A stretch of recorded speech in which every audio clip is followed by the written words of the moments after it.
Hola, muchas gracias por acceder a participar en esta entrevista. Para comenzar, ¿podría por favor indicarnos su nombre completo y su edad? Mi nombre completo es Porfirio Romero Flores y mi edad es 71 años. Ok. ¿Me puede responder las siguientes preguntas? ¿Cuál A ver, considera, ¿Cuál considera que fueron los principales problemas económicos, políticos y sociales que se vivieron en el gobierno de Alberto Fujimori? ya, primero empecemos con lo económico, ¿no es Económico. cierto? Sí. Ya. En el gobierno de Fujimori, que heredó del gobierno aprista por intermedio de Alan García, nosotros, el Perú tenía una deuda de 20.000 millones de dólares, que era una deuda que no se podía pagar. No se podía pagar porque por diferentes motivos, porque el gobierno de Alan García subvencionaba todos los gastos del Estado, llámese la gasolina, la harina, diferentes materias subvencionaba. Entonces, y si subvencionaba, había un déficit fiscal que teníamos nosotros arrastrando. ¿Ya? Y de ahí, el, no, porque me puedo especificar. Eso es en lo económico, en lo económico, ¿ya? En lo social, correcto. Mm. Ya, En lo ya, social. en lo social, este, Alan García nos dejó una moneda que era el INTI, que no tenía valor. Inclusive la moneda argentina costaba más y la moneda venezolana costaba más. Había escasez de alimentos, teníamos largas colas en todos los centros de abastos y el dinero se devaluaba día tras día. Eso es lo que ocasionó en lo social. ¿Cuál es la otra pregunta? En lo político. En lo político. En lo político estábamos nosotros con una carencia política porque el MRTA y Sendero Luminoso nos habían vendido una mentira de que ellos iban a llegar al gobierno y iban a tener estabilidad económica todo el pueblo, ¿no? Entonces, por eso que la gran mayoría, el 80% del Perú estaba copado por el MRTA y por Sendero Luminoso, y por otros, también por Rodrigo Franco, que era del APRA. Eso eran Ok. los políticos. Y no había una estabilidad política porque no, no teníamos cómo salir del caos. ¿Cuál es el otro? Ok. La siguiente pregunta es, ¿qué medidas se implementaron para combatir la inflación? Para combatir la inflación, el gobierno de Fujimori hizo un, un show, pero para esto se reunieron cuatro personas, tanto que el presidente de Fujimori, que fue elegido, el señor Hernando de Soto, que era un economista, el, el doctor Javier Pérez de Cuellar, que era el secretario de la Organización de las Naciones Unidas, y Michel Candesus, no me acuerdo, Candesusi, que era del, era del algo financiero económico mundial, del sistema financiero económico mundial. Se reunieron esas cuatro personas y dijeron que la única cosa que podría salvar al país era una política económica, pero sí drástica, austera. Entonces, por eso que Fujimori implantó el shock, ¿no?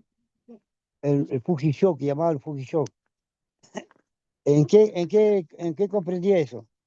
Comprendía que todos los,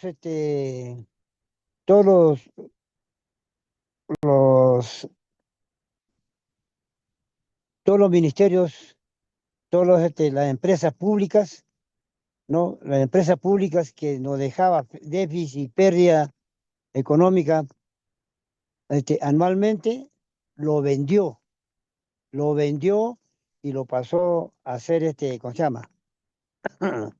al, al privado. Entonces, nosotros teníamos una política de Estado, de un Estado capitalista, ¿ya? Okay. Pasamos nosotros de un Estado estatista que había dejado Velasco Alvarado, ahí lo pasó Alan García, estatizando todos los, todas las empresas, entonces pasamos a un Estado capitalista, ¿no? De las 60, ya puedo hablar, ¿no? Sí. Ya pasamos de un Estado estatista que nos dejó Alan García a un Estado capitalista, ¿no? Donde que nosotros teníamos el Estado de Alan García, que nos tenía 60 impuestos, que nos dejó Alan García. Fujimori únicamente lo pasó a 5. Entonces, nosotros recaudando una cantidad de dinero, pues, bueno, entonces, y se vendió la gran mayoría de las empresas estatales, se comenzó la subasta los recursos naturales, se exoneró el impuesto a las mineras por 15 años, porque llegaron las empresas grandes a, a, a invertir en las empresas en la minería. Entonces, de ahí que nosotros recaudamos bastante dinero, ¿no? Iniciándose ahí en ese tiempo, yo me acuerdo la fiebre del oro, que, que trajo a muchos proyectos para el Perú para que nosotros tengamos pues, una economía estable. Después, de ahí ya Fujimori consiguió bajar la inflación de que teníamos muy alta, una inflación muy alta, así como lo que tiene ahorita Venezuela, Cuba, Nicaragua, entonces así, y Argentina que ha tenido hace poco, no, lo bajó casi a nada, pero eso nos costó a nosotros, a todos los, a todos los peruanos nos costó salir de esa deuda. ¿Qué pasa? Okay. Ahora otro. Sí. La tercera pregunta es, ¿qué políticas sociales se implementaron durante el gobierno para abordar la pobreza y desigualdad? La política social que se implementó fue que crear más empresas para que haya más trabajo para la gente. Y al tener un libre mercado, entonces tú podías vender al precio que tú querías, que tu producto pudiese valer.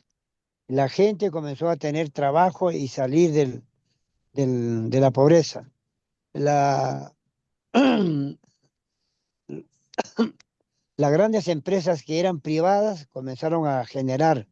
Entonces ya no había sindicalismo, no había nada, pero ya la gente tenía dinero para comprar y al mantener estable nuestra inflación, ¿no? Y el PBI ya no era mucho gasto, entonces se gastaban menos, entonces había dinero como para invertir en las provincias, en los departamentos, había construcciones que Fujimori hacía escuelas, había trabajo para la gente, hacía carreteras, había trabajo para la gente. Entonces, ahí es donde que la gente sale. ¿Mm? Foncodes, también incrementó el Foncodes. El Foncodes era ayuda para la agricultura. Más que todo, Fujimori hizo un montón de hospitales, colegios, carreteras a nivel nacional. No únicamente se limitó a lo que es Lima, nada más. Y eso me consta a mí porque yo he recorrido casi todo el Perú. ¿Mm? Ok, Ahí comenzó el repunte de la gente. ok. Crecer la empresa mediana y la pequeña empresa. ¿Mm? Y incrementó las MIPES también. ¿Mm? Otra pregunta. Sí. La cuarta pregunta es, ¿qué opina de las medidas que se realizaron en el gobierno para combatir los grupos terroristas como el MRTA y el Sendero Luminoso? Ya, en la medida que yo como he sido miembro de la Fuerza Armada, entonces sé, he vivido y he combatido a lo que es a esas lacras. La medida que tomó fue acertada, muy acertada, porque al inicio, si bien es cierto, la policía no estaba muy preparada, porque ese tiempo la policía no era la policía unificada como es ahora. Antes había la Guardia Republicana, la Policía de Investigación y la Policía Nacional, ¿no? La Guardia Civil. Esas eran las tres. No estaban preparados porque cuando hay una convulsión así interna, los que van a combatir todo lo que es internamente en el país es la policía. La Fuerza Armada no. Entonces, cuando ya la policía no pudo controlar, entonces fuimos nosotros los de la Fuerza Armada. Si bien es cierto, al inicio no estábamos preparados, pero con el tiempo, con el venir de los meses y de los años, comenzamos a nosotros a incrementar conocimientos, a recibir estudios en, en estados, en países donde habían tenido esa convulsión interna ellos. Entonces, ya sea en Estados Unidos, ¿no? En Israel, en Argentina teníamos otros estudios y ahí es donde que nosotros, la Fuerza Armada, no logra vencer, pero la Fuerza Armada fue no, a través, con la ayuda de las rondas campesinas, no las rondas campesinas que hay acá en el norte del Perú, sino las rondas campesinas que había en, en la zona como convulsionada, como llámese Ayacucho, Huancavelica, Huancayo, Cusco, ¿no? Entonces, a esa gente se le dio instrucciones y con intermedio de ellas ya no, ya no se dejaban engañar, entonces combatíamos unificadamente, tanto nosotros, la Fuerza Armada y ¿cómo se llama? Los ronderos. ¿M? Nosotros hemos combatido ya con la captura del, del cabecilla Abimael Guzmán por intermedio del GEIN, entonces de ahí se termina. La cabeza se capturó, entonces ya no hay nadie quien piense, entonces ya el resto, ya nosotros terminamos la guerra, pero ganamos nosotros en el campo. En el campo, sé que le ganamos la guerra, pero no le ganamos la guerra ideológicamente porque ellos hasta ahora siguen. Con respecto al MRTA, era, era pues, un movimiento revolucionario de Tupac Amaru, ¿no? Donde ellos sembraron el terror no tanto en la sierra ni en la selva, sino más era en Lima. Y si se le llega a derrotar cuando ellos toman la embajada del gobierno de Japón, y nosotros, tanto los únicos que ingresaron ahí para el develamiento del, de la embajada del Japón, fueron tanto infantería marina como el ejército, ¿no? No participó ni la policía ni la fuerza aérea, no participaron, únicamente ingresaron ahí el ejército y la marina. De los 124 que ingresaron, 67 eran de infantería marina y el resto era del ejército. ahí prácticamente se le derrotó al MRTA. Lo que manda ¿cómo se llama? La Comisión de la Verdad, que dicen eso es mentira.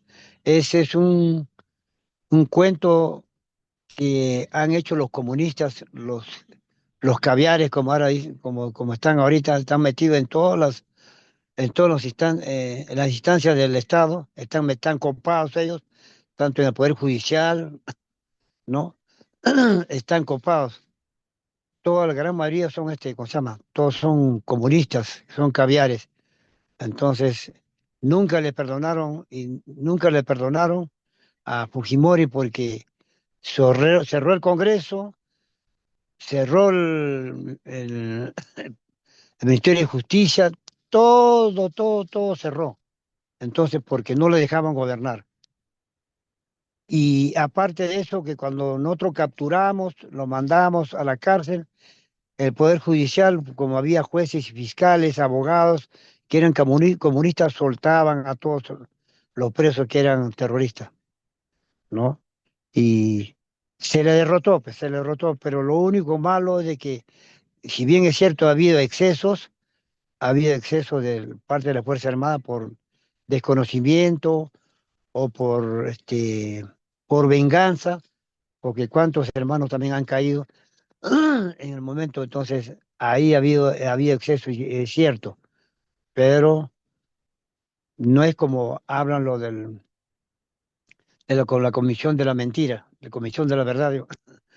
No hablan lo que es correcto, porque yo he estado en la zona de emergencia, he patrullado, he combatido, he tenido enfrentamientos, he encontrado un montón de hechos que no salen, nunca salieron en los periódicos. He encontrado pueblitos pagos que le dicen ahí en la zona, en el BRAE, donde niños degollados, criaturas disparados por la cabeza, madres disparadas por las partes íntimas, descuartizadas. Eso hacía Sendero Luminoso. Y eso no sale en los periódicos. No salía en los periódicos porque los periódicos eran manipulados por los comunistas en ese entonces. Y esas cositas no lo dicen y no lo van a decir. Por eso que los comunistas nunca perdonaron a Fujimori, porque le derrotamos a ellos, en todo lo derrotamos. Eso es lo del MRTA y de Sendero Luminoso. La otra pregunta, Ok. La quinta pregunta es, ¿cuáles fueron los eventos que llevaron a la caída de Fujimori? los eventos de la caída de Fujimori, el primordial fue porque se confió demasiado en Vladimir Montesino, que era una persona muy astuta y manipulable. Entonces, él compraba todos los periódicos. Él compraba a todos los grandes empresarios de los canales, de los periódicos, sí es cierto, los compraba, ¿no? Y el más fuerte fue la corrupción. Pero la corrupción no es únicamente con Fujimori, porque yo, como le digo, tengo 71 años, he visto y sé y he vivido la corrupción, está desde la época de la independencia. Si bien es cierto, no se manifestaba porque no había medios probatorios, no había medios de revista, ni periódicos, ni radio, ni televisión como la hay ahora. Hacían, había mucha corrupción en todo, en todos los ministerios que hay ahorita. Todo está plagado de puro corrupto nada más. Todo, eso fue lo que lo llevó a la debacle de, ¿cómo se llama? A Fujimori. No es como dicen que no, que cerró el Congreso. Eso no es. Cerró el Congreso porque no lo dejaban gobernar. Él quería un presupuesto económico para tal obra. Como había comunistas, como había otros que de la derecha que estaban dolidos por, ¿cómo se llama? Por el que habían perdido la candidatura de su... Entonces ellos no le perdonaban, le hacían la vida imposible. El Poder Judicial no le dejaba legislar. Entonces, ¿qué es lo que hizo él? Cerró y, y listo, él hizo lo que puso jueces sin rostros para poder sentenciar a todas esas lacras que le capturamos nosotros. Fue la única manera y encerró a todas, por eso que estaba lleno de reos comunistas, terroristas. San Juan de Lurigancho y el Frontón estaba lleno, porque antes no, antes lo capturamos y lo soltaban, capturamos y lo soltaban. Así, porque el Poder Judicial estaba podrido, todo, y por eso es que, y eso fue uno de las causas. La otra de las causas fue de que, si bien es cierto, fue traicionado por Vladimiro Montesino, ¿no? Y ahí, ¿cómo se llama? Había gente que estaban adentro en su contra. Había uno que, ¿cómo se llama el que lo nombraron presidente en el Congreso? No me acuerdo. Es un empresario que todavía sigue, que lo nombraron, o sea que cuando lo sacaron ¿cómo se llama? A Fujimori, porque él huye, pues, huye porque ya habían videos y había un montón de cosas que estaban en su contra. Pero Fujimori no agarró ni un sol. A él no le han condenado por desfalco al Estado peruano, que ha agarrado dinero en cantidad. No, a él no le han encontrado que ha robado ni un sol, sino a él lo condenan porque por los mismos comunistas, por la cantuta y por los barrios altos. Por eso lo condenan a él, no lo condenan por otra cosa. Ahí fue su caída. Ya cuando se fue al Japón, en el Japón quiso hacer ¿cómo se llama? Quiso ser senador de allá porque tenía doble nacionalidad. De ahí se fue a Chile. En Chile también que no lo llevamos porque había muchos comunistas en Chile. Ahí lo capturan y lo traen al Perú. Ahí fue su debacle de Fujimori. Pero Fujimori, para mí, yo que tengo 71 años, como lo vuelvo a decir, es y será el mejor presidente porque hasta ahorita, hasta ahora, la economía baila con la música que puso él. Si no hubiese hecho ese Fujishock, no hubiésemos pagado la deuda externa, porque los comunistas no querían que pagáramos la deuda externa. No, ¿cómo vamos a pagar? Pagamos la deuda externa, quedamos en blanco, ahora somos el país admirado en toda Latinoamérica. Somos país que no tenemos inflación, casi nada. ¿Por qué? Porque el Banco Central de Reserva es privado, no es manejado por el Estado. Por eso que nuestra economía no decae. Todo el tiempo estamos así. Y vamos a estar así siempre y cuando que no entre ni un gobierno comunista. Eso es todo. Ok, muchas gracias por su tiempo y por compartir sus opiniones con nosotros. Esta entrevista nos ha brindado una perspectiva muy enriquecedora sobre el gobierno de Fujimori en su impacto en el país. Le agradecemos nuevamente por su participación. Muchas gracias. Ya, gracias a ustedes.